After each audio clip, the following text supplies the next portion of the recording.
Review tayo ulit Oxva Vative. So ito na yung bagong unit ni Oxva, bagong pad mod ni Oxva. Si Oxva Vative Super Mod Kit. So check natin ngayon yung laman ng box niya. So ito si Oxva Vative. Check natin ngayon yung mga kasama sa box. Super Mod Kit, PNM Super Tank, Pyrex and Magnetic. So lossless switch between mod and AIO. So, sobrang dali niyang gamitin, hindi kayo papahirapan. Collectible card game. So importante ito. Ito sa akin, ito yung pinaka-importante. Pag nakapag-collect ka niyan, dapat 4. Mabubuo mo yung OXVA, yung Oxva na word. Meron kang free na limited edition ng Vative. Kilala nyo naman si Oxva pag limited edition. Maganda silang gumawa ng limited edition. So kailangan nyo makapag-collect ng OXVA na card para makakuha kayo nun. Meron din tayong user manual na kasama. Ayan, medyo malaki na. So mas madaling basahin. Ito yung buong kit ni Vative. Di ba sulit? Meron kang sub-ohm tank, meron kang pod, may extra ka na bubble glass, meron kang 2 OCC na kasama. Tapos, meron din tong coin. Explain ko sa inyo mamaya kung para saan. Andito sa loob ng isang box niya, Type-C na cable charger. Meron din. And mga extra na drip tip. So itong extra drip tip, whiteboard na to. Malaki na siya. And O-rings, may kasama din siya. So ito yung mod natin. Ang colorway nito is skull and black. So medyo madaming gagawin dito pero hindi mahirap. Umpisahan natin sa sub-ohm. So ito, ganyan lang siya. Ilalagay nyo lang ang fill port ng juice ng sub-ohm tank natin sa ilalim. Ayan. Dito ang fill port niya. OCC. Pre-installed na OCC natin is Uniplus OCC, Uniplus coil 0.15, 70 to 80 watts. Ang paglagay nung OCC dito, ayan, tapat nyo lang yung pinakabutas niya dito sa 2 gilid din. Para pag nilagay nyo siya dito sa base nung sub-ohm mo, nakatapat siya dito sa airflow. Mas maluwag lalabas yung hangin. So ganyan siya. Magnetic siya.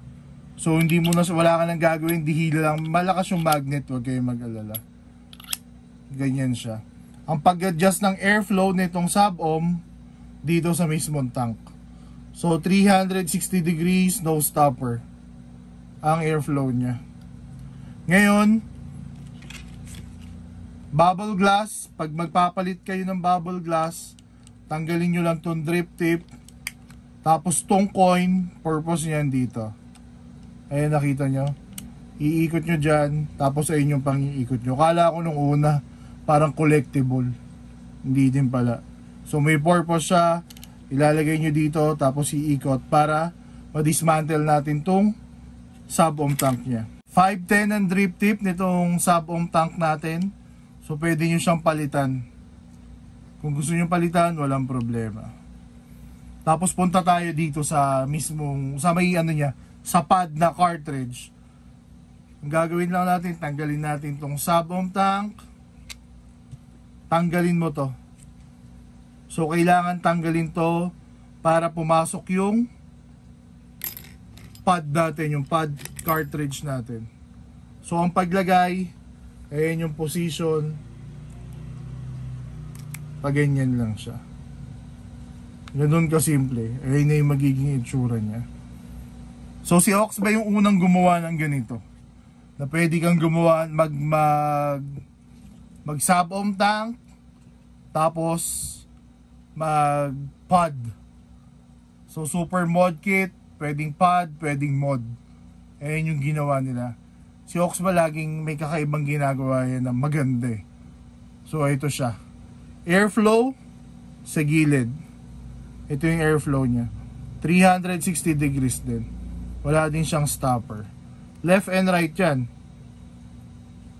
So sa kabila ganun din. Ang fill port ng pad ng cartridge natin sa ibabaw. Top fill siya. Si sub-ohm tank bottom. So ang paglagay ng OCC nito dito sa ilalim, magkaiba din sila ng OCC. Ayan. Uniplus na 0.3, 35 to 45 watts. Ganyan siya. Same din yung paglagay. May butas sa may OCC. Ayan. Tapat nyo lang din dito sa gilid. Ganyan lang yung paglagay niya. Ngayon, pwede ba yung OCC ng pad natin dun sa sub-ohm tank? Try natin. Para makita din natin.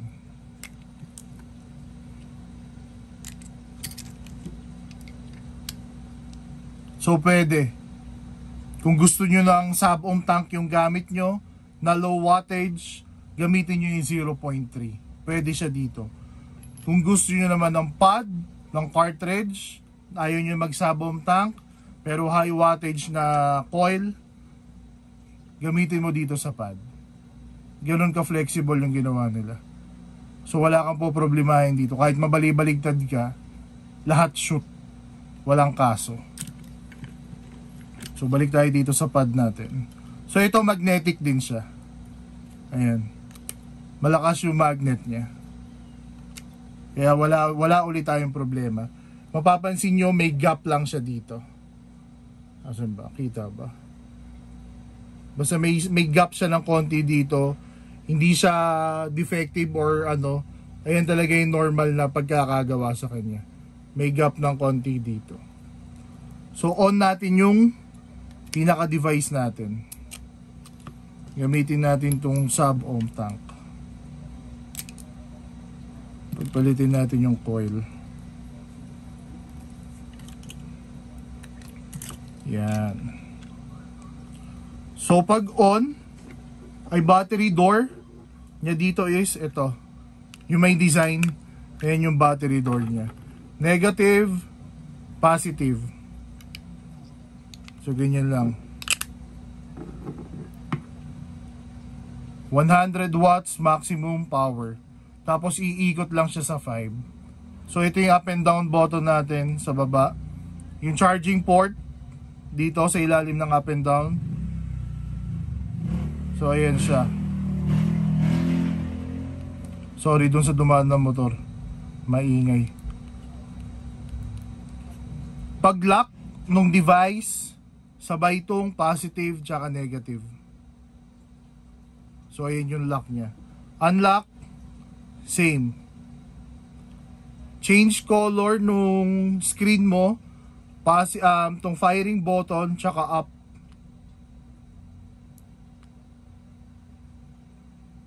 Ayan. So pwede kang mamili ng kulay na gusto mo. Pag clear yung puff counter, kung gusto mo i-clear yung puff counter mo, firing button tsaka tone down. Ayan, puff clear. Sa settings, 3 clicks naman dito sa firing button. 1, 2, 3. Smart mode, power, voltage, VPC, exit. Ang magagamit natin dyan, smart tsaka power. Si smart mode, gagamitin nyo yan pag naka-OCC kayo. Pag nilagay nyo tong sub-ohm nyo o yung pad, dapat naka-smart mode ka. Kasi, para malilimit niya lang yung wattage mo. Kumbaga kung hanggang saan lang yung kaya ng OCC mo, ayun lang yung ibibigay niyang maximum.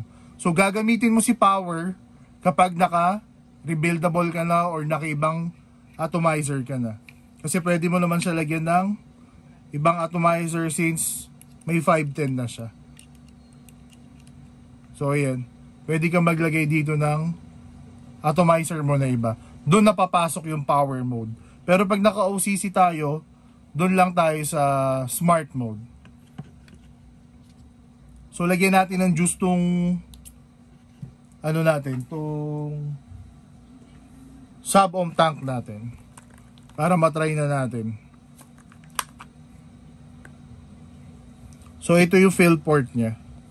Medyo wag lang kayong manggigil dito. Tong rubber. Hindi siya ganun kumbaga ka-strong. So dahan-dahan yung pag ano dito. Baka ayun yung maging problema nyo.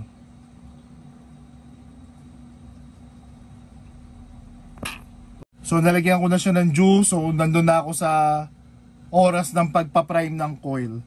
Ang juice capacity nitong straight glass nung sub-ohm tank natin is 4 ml. Si bubble glass 5 ml. Tapos itong si pod natin, yung cartridge natin is 4.5 ml. So yun yung mga sukat nila. So ito yung sinasabi ko kanina dun sa smart mode. 60 watts. Hindi niya ako isasagad ng 81. Hanggang 80 lang kasi ang required na wattage natin dun sa coil natin is hanggang 80 watts lang. Kaya hindi niya tayo isasagad ng lagpas ng 80. Ayun yung maganda sa smart mode. So ayan siya. Ayan si Auxba Vative. Try na natin ngayon yung flavor tsaka yung clouds niya. Try na natin ngayon yung flavor tsaka yung clouds nila. So ito yung sa sub-ohm, ito yung sa cartridge, dun sa pad natin. Try natin yung sub-ohm. Firing ako 70 watts. Kasi maximum ng coil natin is 80. So using ako ng freebase na juice, 50-50 ratio. Pag naka-OCC ka, dapat 50-50 ratio, 60-40 ratio. Same dito sa cartridge natin. So try natin.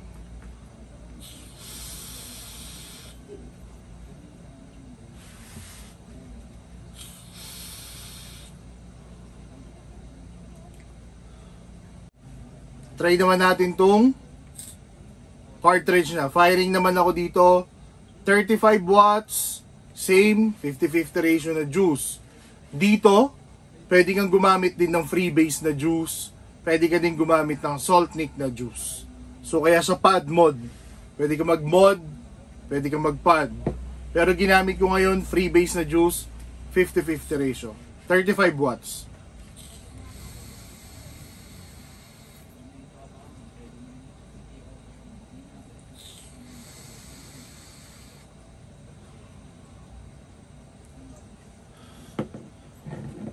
Yung flavor nito, pwede natin siyang kumbaga itulad dun sa flavor ng 3-in-1. Origin X na 3-in-1 since ano to, parang Origin X2 yung lumabas sa kanya. Flavor, halos same silang dalawa. Diyan naman nakilala si Auxba sa quality ng vape, sa quality mismo ng brand nila, tsaka sa flavor. Diyan sila nakilala. So yun, yung flavor niya parang dun sa 3-in-1 na Auxba. Pros and cons tayo. Unahin natin yung mga pro. Sobrang dami. First pro natin, yung innovation na ginawa nila. So, sa isang mod, may sub-ohm ka na, may cartridge ka pa. So pwede ka mag Saltnik dito, pwede ka mag freebase dito, pwede ka mag dalawang flavor sa isang device na gamit. Hindi ka mahihirapan na magpalit-palit ng coil, na hindi mo iisipin na isa lang yung coil na gamit mo, so isang juice lang yung pwede mong gamitin. So sa kanila hindi. Pwede dito, isang flavor, pwede dito, isang flavor. So big pro yun. Sobrang big pro yung ginawa nila na to, na dalawang atomizer yung binigay nila sa atin. Second pro, airflow nitong dalawa. Tong cartridge, tsaka nitong sub-ohm tank nila, sobrang swabe ng airflow niya. Smooth siya gamitin pagdating sa airflow. Kumbaga, top of the line pagdating sa airflow. Good yung airflow na. So, pro din yon. Second, third na pro natin, replaceable na drip tip. So, good yun. Kahit ano sa kanilang dalawa, pwede natin palitan ng drip tip. So, isang pro, yung firing button niya, sobrang, kumbaga, responsive. Sobrang responsive nung firing button, pero may negative side din siya kahit nasa pro side siya nung mod. Sa sobrang responsive niya, ayan, kung nakikita nyo, konting pindot, kung naririnig nyo, putang ina, sunog ata yung coil ko.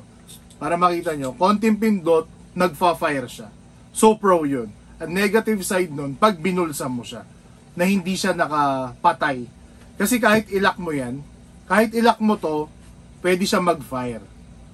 Ayun yung ginawa nila. Kahit nakalock, pwede siya mag-fire. Ang hindi mo lang magagalaw yung wattage. So yung negative side, baka pag binulsa mo or binag mo na hindi siya nakapatay, mapindot-pindot or ma-accidenting may madiinan, pwede maging cause ng aksidente or masusunog yung coil mo na hindi mo nalalaman. So yun yung negative side na sobrang responsive ng firing button nila. So dapat pag ibubulsa nyo siya or ibabag nyo siya, siguraduhin yung nakapatay. Wag na wag yung hahayaan na naka-open. Kasi pwede maging cause siya ng aksidente. Con, bigyan natin siya ng con dito sa sub-ohm tank. Kasi ito top fill na eh. So pro din pala yun. Yung cartridge niya, pro na top fill siya. Hindi tayo mahihirapan na uhugutin sa ilalim maglalagay. So madali yung buhay natin dito sa cartridge. Unlike dito, hihilahin mo siya, sa ilalim ka maglalagay ng juice. Sana ginawa nila sa ibabaw para mas madali din yung buhay natin sa paglalagay ng juice. So ayun yung con niya. Isang con, siguro sa battery. Hindi naman sa, kumbaga nagsesilan ako. Pero kung 21700 na battery to, sobrang panalong panalo. Mas matagal natin magagamit yung mod, mas maganda yung power na ibibigay. Ayun lang, ang consequence ng 21700, mahirap makahanap. Hindi katulad ng 18650. So universal siya. Sa kahit saan makakakita tayo. So si Oxva, dun lang niya siguro, kumbaga binasi din, yung mapapadali yung tao. Yung hindi siya mahihirapan. So 18650 nilagay nila. Pero sana 21700. Ayun lang yung con natin sa kanya. Lahat pro na. Flavor, sa clouds, nakita nyo naman. And itong mga binigay nila kasama dito sa kit. Sa kit natin, kumbaga sulit eh. Lahat ng hahanapin mo dun sa isang vape, nandito na sa box na to. Kahit hindi siya limited edition, ano lang ba yung limited edition na kumbaga meron sila.